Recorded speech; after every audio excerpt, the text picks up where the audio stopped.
Você acorda no dia do seu aniversário de 57 anos, achando que vai ganhar um bolo, talvez uns parabéns mornos, no máximo um presente barato. Mas o que Paula ganhou foi um empurrão, literalmente. Sim, Lúcio, o filho que ela pariu, criou, alimentou e protegeu das pancadas da vida, decidiu que o presente ideal seria jogá-la no chão, com a delicadeza de quem se livra de um saco de lixo. E o olhar dele? O olhar. Tão frio que faria inveja a uma geladeira industrial. E tudo isso, claro, por causa dela. A vilã com nome de perfume barato, Simone. A nora, a esposa, a encarnação do caos com unhas feitas e discurso manipulador. Desde que surgiu com aquele sorriso forçado e olhar julgador, Paula já sabia. Essa aí vai dar trabalho. E deu. Simone não só deu trabalho, como entregou a temporada completa com bônus de sofrimento familiar. Lúcio, coitado, ou trouxa, dependendo da paciência de quem julga, caiu direitinho. Bastaram alguns sussurros venenosos e ele passou a enxergar a mãe como um estorvo, um incômodo, um peso. Aquela mulher que até outro dia ele chamava de rainha, agora era tratada como louca, literalmente expulsa da própria casa, no dia do aniversário. Isso mesmo, no dia do aniversário. Paula, sem chão, no sentido emocional e físico, se arrastou para fora com o orgulho esfarelado, a alma em ruínas e a esperança em modo avião. E foi aí que, como em toda boa novela da madrugada, apareceu Helena, a melhor amiga. A única com um pingo de lucidez nessa história que mais parece uma mistura de drama familiar com roteiro de detetive mexicano. Paula, o que você está fazendo aí desse jeito? Perguntou Helena chocada, e com razão, né? Porque nem o diabo chutaria a própria mãe num dia de festa. Paula, quase sem voz, só conseguiu sussurrar. Ele disse que eu era louca, que agora a casa é dele. Helena, que até então era calma, virou uma mistura de Buda com leoa protetora. Enfurecida, pegou Paula e a jogou no banco do passageiro.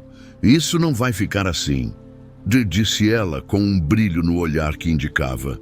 Vem vingança por aí. Paula, que mal conseguia entender onde estava, murmurou algo como: mas o que eu vou fazer, Helena? O Lúcio já é um homem feito. Mas Helena, com o tipo de sorriso que só aparece quando a pessoa tem um plano meio ilegal, meio genial, soltou a frase que mudaria tudo. Está na hora deles aprenderem que toda escolha tem consequência. E eu sei exatamente quem pode ajudar. Agora me diga uma coisa. Se você fosse Paula, o que faria?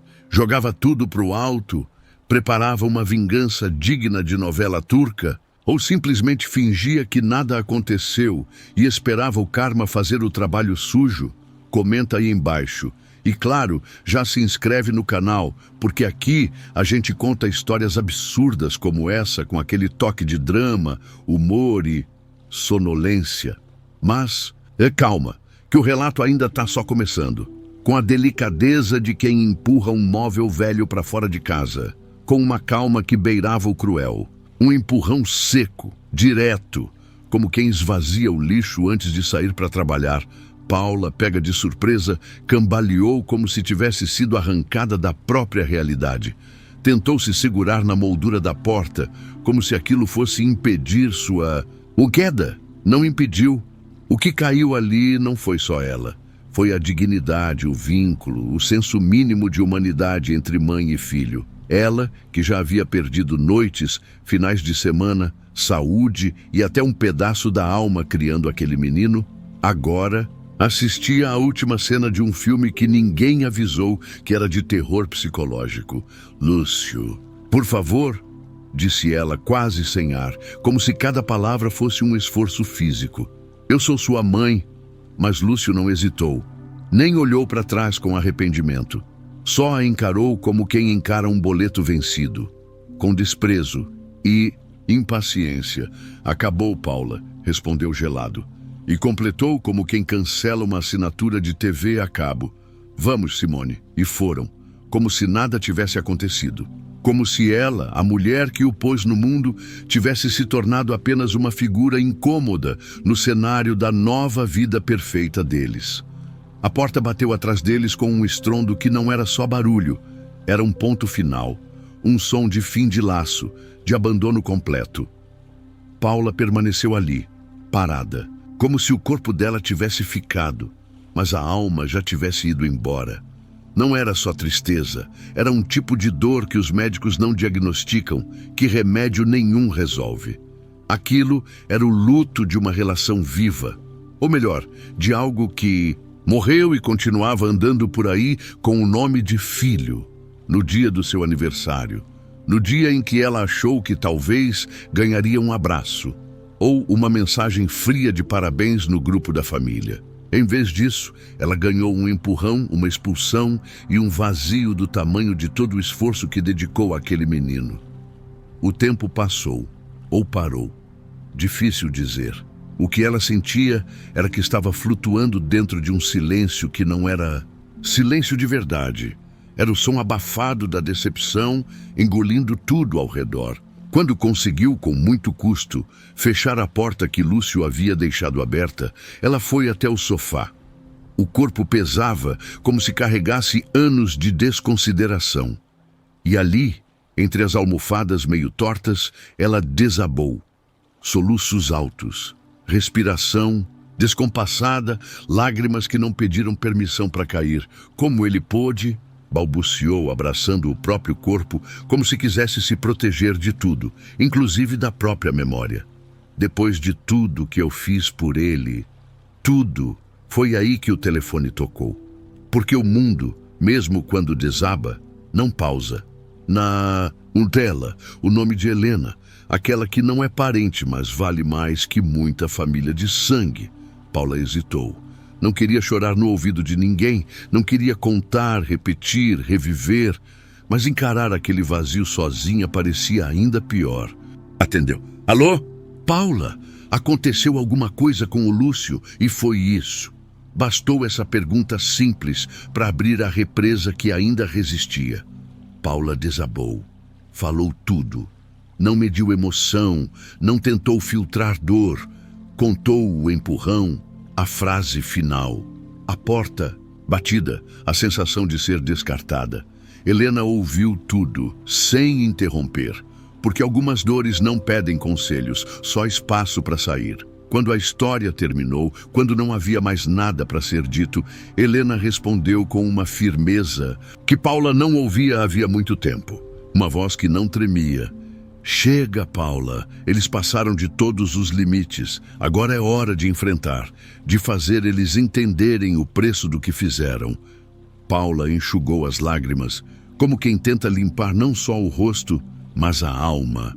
O que você quer dizer com isso? Perguntou sem força, mas com algo nascendo dentro dela. Uma curiosidade.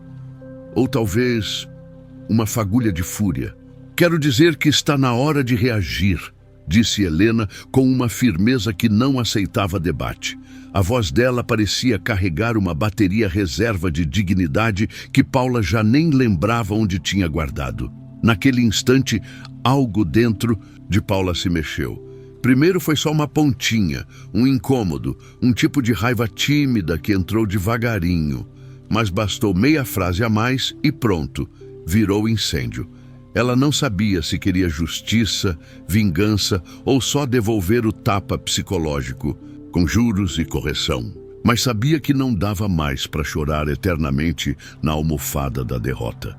Eles acham que você vai continuar sendo o tapete da casa deles, continuou Helena. Mas estão redondamente enganados. Você é muito mais forte do que imagina. Só esqueceu disso por um tempo. Paula inspirou. E pela primeira vez em dias, a respiração não doeu. Era como se, no meio do caos, ela lembrasse que ainda existia. Está bem, respondeu ajeitando a postura como quem veste uma armadura invisível. O que você tem em mente? Do outro lado da linha dava para sentir o sorriso. E não era um sorriso doce. Era um daqueles sorrisos de quem está prestes a lançar um plano que beira a ilegalidade. mas com boas intenções. Me encontre na lanchonete daqui a 1 hora. Tenho alguém que você precisa conhecer. Confia em mim. Ele vai saber exatamente o que fazer. 1 hora depois, lá estava Paula, sentada numa daquelas cabines antigas de lanchonete de bairro, com cheiro de fritura no ar e uma jukebox que ninguém mais usava, encarando o vidro da janela como quem espera um sinal divino. Na frente dela, Helena tomando um café com uma calma desconfortavelmente suspeita.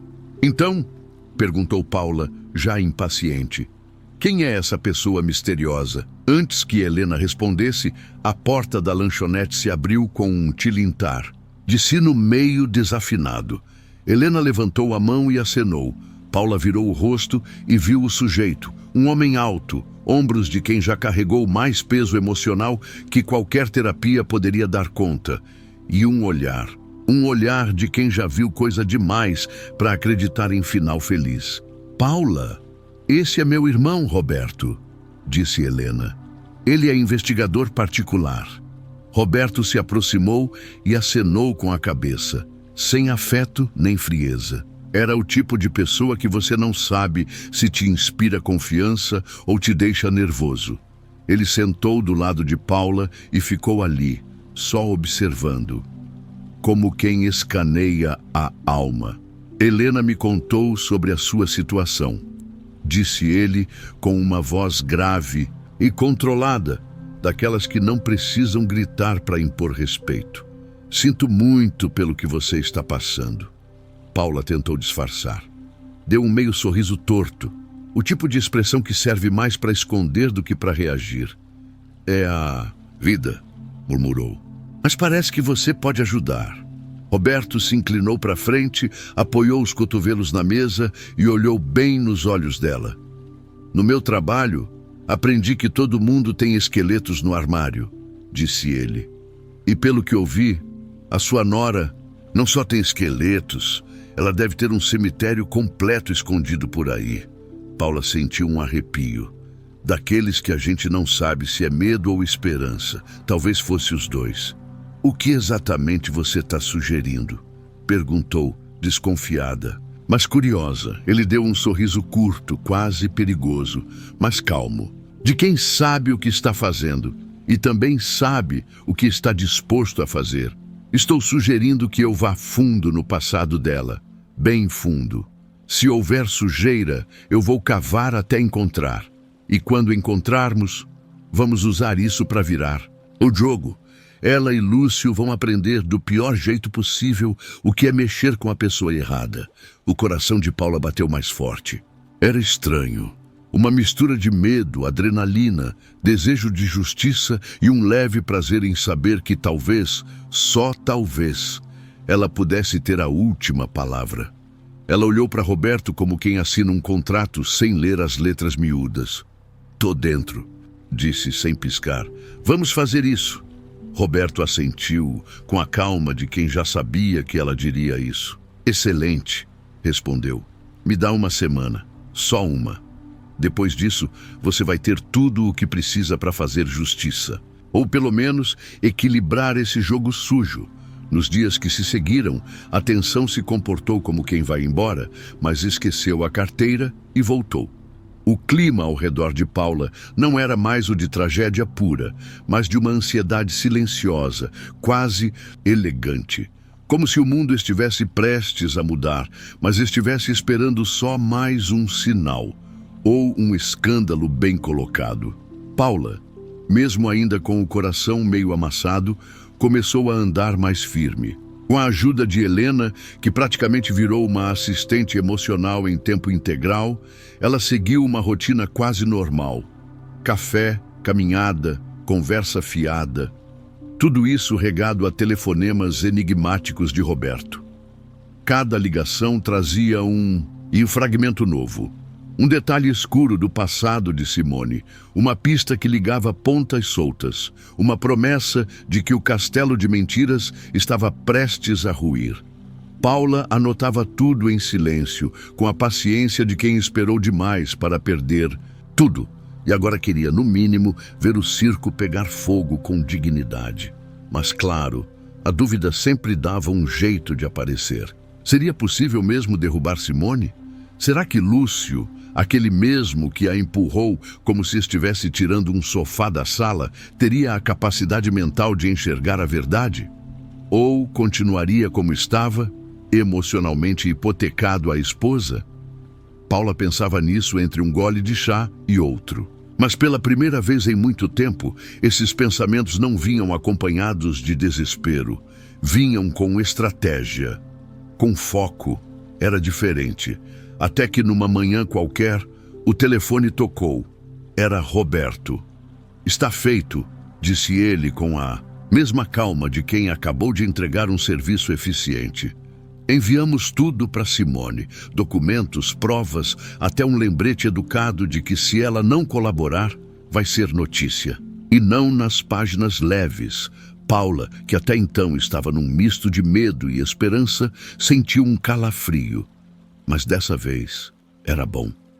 Era a adrenalina de quem sabe que o jogo começou para valer. "E agora?", perguntou, tentando parecer tranquila, mas com o coração disparado, como se estivesse correndo de calça jeans molhada. "Agora é questão de tempo", respondeu Roberto. "Simone vai tentar se mexer, manipular, mentir, fazer aquele teatrinho barato de sempre. Mas a diferença é que agora ela está acuada. E você, Paula, vai ser a peça-chave. Se ela recuar, é você quem avança. Se ela mentir, é você quem desmascara." Helena, que ouvia tudo sentada ao lado, soltou um daqueles sorrisos que misturam satisfação com um leve toque de "eu avisei". Não era o fim da batalha, mas pela primeira vez estavam jogando do lado que tinha cartas. E não só cicatrizes. "E o que a gente faz agora?", perguntou Helena, já animada demais para o gosto de Paula. "Agora", disse Roberto. "Agora a gente espera, observa. Porque Simone não pode se mover sem se queimar. E o tempo não está mais do lado dela." Paula desligou o telefone, com os dedos tremendo levemente, mas não de fraqueza. Era outra coisa. Poder, talvez. Uma sensação que ela não sentia havia anos. A de que a própria vida finalmente estava na mão dela. Ela olhou pela janela do escritório de Roberto como quem observa o campo de batalha antes do combate.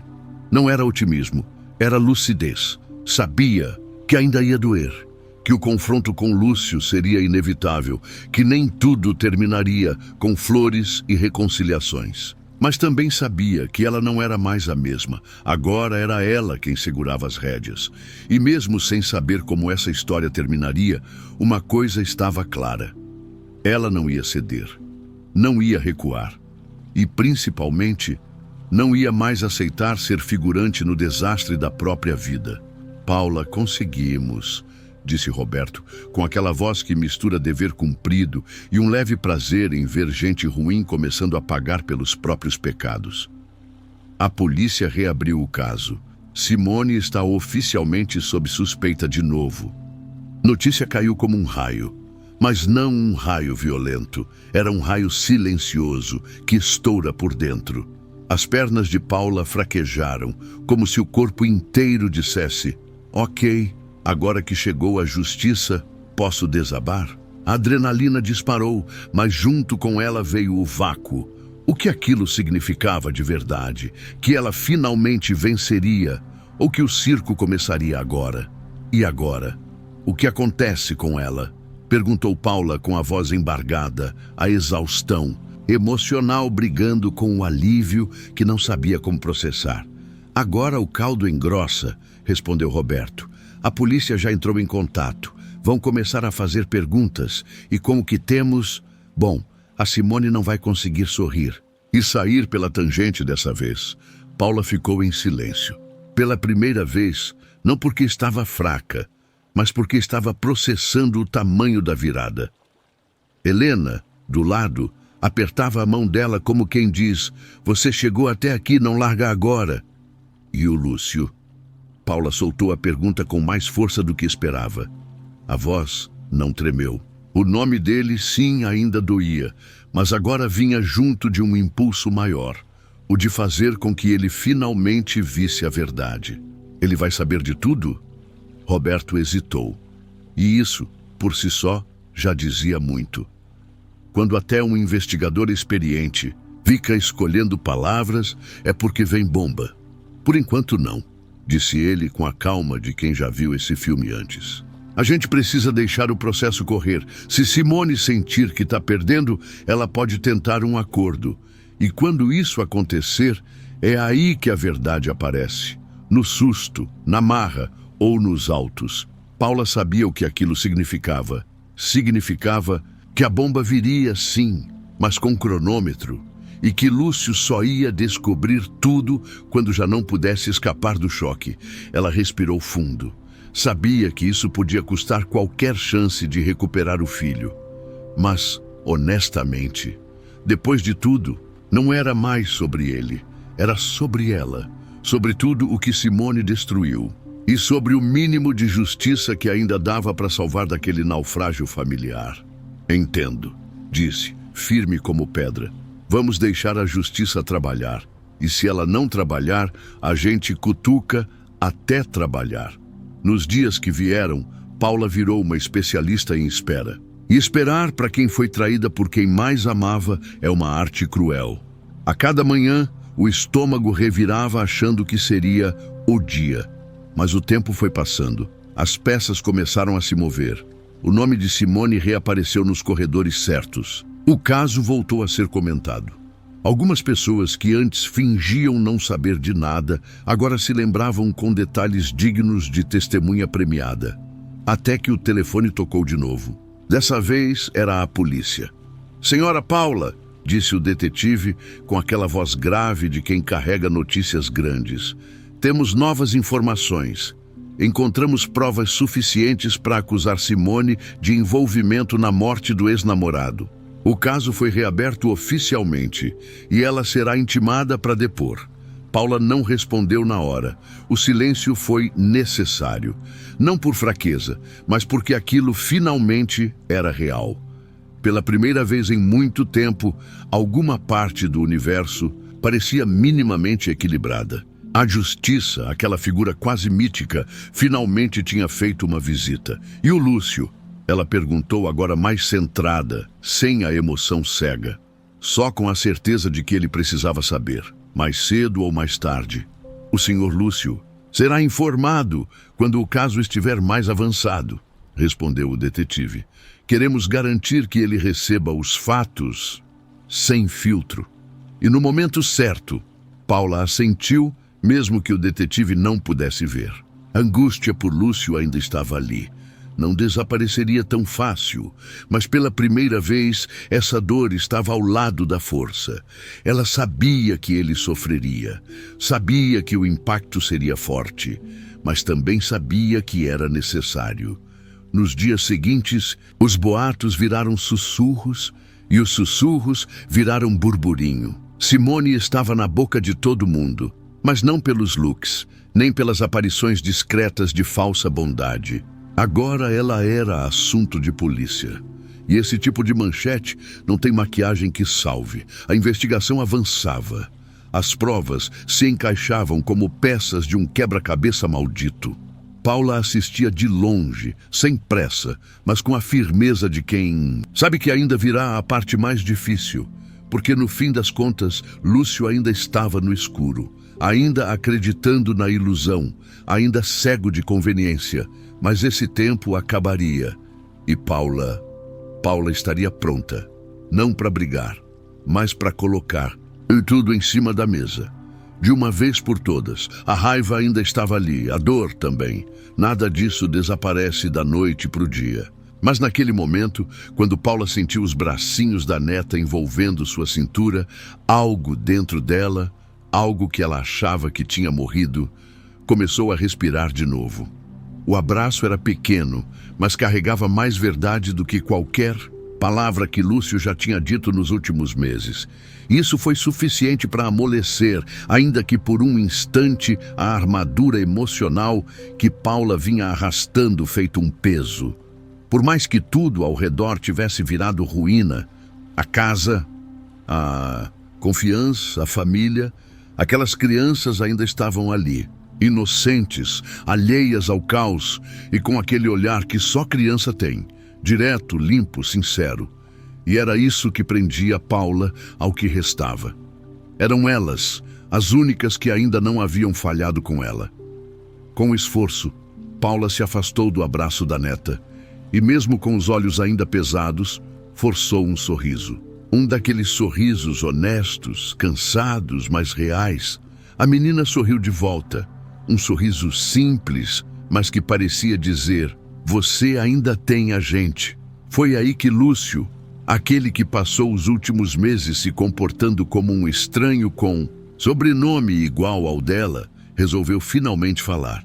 Estava calado no canto da sala, tão apagado que parecia parte da mobília. Mas agora, com a cara de quem carrega uma tonelada de arrependimento, deu um passo para frente. Eu sei que não tenho direito de pedir isso, mãe, disse a voz quebrada, mas está tudo muito difícil. A Simone, ela fez tudo isso. Mas eu deixei, eu errei com você. E eu não sei mais o que fazer. Preciso de ajuda. Não estou conseguindo lidar com isso sozinho. Paula o encarou. Não com ódio, mas também não com compaixão imediata. Era aquele olhar de quem já amou muito e que agora estava cansada. Lúcio, diante dela, não era mais o filho rebelde. Era só um homem quebrado que só percebeu o estrago quando a casa já estava em cinzas. Ela não respondeu de imediato, porque, honestamente, não sabia o que dizer. Ele estava ali, pedindo ajuda, mas ainda havia orgulho nas entrelinhas. Ainda havia a sombra de Simone pairando por trás das palavras. E Paula, por mais que ainda o amasse, sabia que não podia ser salva-conduto emocional para ele de novo. Mas as crianças estavam ali. 2 vidas pequenas, cheias de esperança, brincando no chão como se nada tivesse acontecido. Elas não tinham culpa. E Paula sabia. Se alguém merecia atenção, era elas. Respirou fundo com aquele ar de quem vai tomar uma decisão que não queria tomar, mas sabia que precisava. Eu não vou ajudar você, Lúcio. Não vou ser sua muleta, disse com a voz firme. Mas eu não vou virar as costas para as crianças. Elas precisam de mim e eu estou aqui por elas. Não por você, nem por Simone. Lúcio murchou. O alívio de ver a mãe ali com os netos foi cortado pela dor de saber que, com ele, a ponte ainda estava queimada. E com razão. Obrigado, mãe, murmurou quase um sussurro. Sei que não mereço, mas vou tentar consertar as coisas. Paula não respondeu.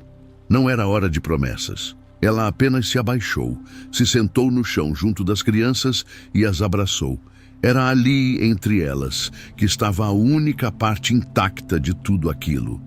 O que restava de amor, de família, de algo puro. A noite seguiu devagar. As crianças se distraíram. Com brinquedos simples, riram, comeram doces. Paula observava aquilo com uma paz estranha. Sabia que não estava tudo resolvido, mas só o fato de ter aquelas pequenas vidas perto dela já fazia o mundo doer um pouco menos. Lúcio foi embora em silêncio. Não pediu mais nada. Talvez porque soubesse que palavras já não tinham espaço. Ali, ele precisava fazer mais do que falar. Precisava mudar. Mais tarde, com as crianças dormindo, Paula ficou sozinha na cozinha, encarando o vazio como quem conversa com o silêncio. Simone estava caindo. Lúcio, talvez, estivesse despertando, mas ela começava aos poucos a se reconstruir. Não a mesma de antes. Talvez até mais dura, mais viva. Ela ainda não sabia o que o futuro traria. Nem se a relação com Lúcio um dia seria resgatada. Mas sabia de uma coisa. Agora, quem decidia era ela. E só ela. Pela primeira vez em muito tempo, sentia algo próximo de paz. Fragmentada, remendada, mas real. E isso já era mais do que ela tinha há meses. Com o som seco do martelo do juiz, Paula sentiu o corpo inteiro reagir. Não foi um alívio completo, não foi uma vitória gloriosa. Foi um misto confuso de cansaço, dever cumprido e um tipo estranho de vazio que aparece quando tudo termina. Mas nada volta a ser como era. O capítulo mais sombrio da sua vida finalmente tinha chegado ao ponto final. Mas o que vinha depois? Lúcio, o filho que virou silêncio. Simone, ou melhor, Priscila, com novo nome, mas mesma alma, e aquela família, idealizada que agora só existia nas lembranças e em fotos antigas que ela já não tinha coragem de rever. O tribunal foi o palco do último ato. Paula não escolheu estar ali, mas foi levada pelas escolhas dos outros. E no fim, teve que fazer a única coisa que ainda estava ao seu alcance: dizer não. Não ao apagamento, não à manipulação, não ao papel de figurante na própria história. Ao sair, a brisa da tarde bateu no rosto. Era fria, mas não reconfortante. A cidade seguia seu ritmo, carros passando, pessoas apressadas, barulho, correria, como se ninguém ali soubesse do que ela tinha acabado de viver. E talvez ninguém soubesse mesmo. O mundo não para, nem para dor, nem para justiça. Helena apareceu ao lado, sem alarde, sem palavras grandes, só com o olhar de quem esteve ali, do começo ao fim. "Você tá bem?" perguntou com uma voz calma, baixa, do tipo que a gente usa quando sabe que a resposta provavelmente é não. Paula parou, olhou para o céu, que continuava nublado. Uma pintura cinza para um dia, que também não sabia se era de vitória ou de luto. "Eu não sei se estou bem, Helena, mas foi o que eu precisava fazer. Foi o que a justiça pediu e agora não tem mais volta. Eu não faço ideia do que me espera, mas pelo menos sei que fiz o que era certo. Pelo menos para mim." Helena apenas a abraçou. E às vezes, o silêncio de um abraço vale mais que 100 discursos. Era um gesto simples, mas naquele momento era tudo. Os dias que vieram não foram mágicos, nem cheios de revelações. A vida, como sempre, continuou do seu jeito lento, às vezes injusto, às vezes gentil. As crianças estavam distantes, mas ainda eram sua maior âncora. Sabê-las bem era o que ainda dava sentido às manhãs, e de certo modo, às noites também. Paula sabia que o caminho seria longo, mas agora ela pisava firme, não mais como a mulher ignorada, rejeitada, tratada como um estorvo por quem devia protegê-la. Agora ela era alguém que sabia o próprio valor. Mesmo que ninguém mais reconhecesse, Lúcio ainda vinha à mente. O olhar quebrado dele, o arrependimento tardio ainda rondavam seus pensamentos. Mas Paula já tinha entendido. O que aconteceu foi escolha dele. Ela não podia carregar a culpa dos outros para sempre. Não ia mais se dobrar para justificar os erros alheios. Ele seguiu o caminho dele. E agora ela faria o mesmo. O mundo era grande demais para continuar presa num passado que já não queria ser curado. E foi assim, sem cena dramática, sem música de fundo, que Paula deu os primeiros passos para fora daquele ciclo. Não sabia exatamente para onde estava indo, mas sabia que dessa vez quem segurava o mapa era ela, e isso bastava. Agora era hora de viver para si mesma.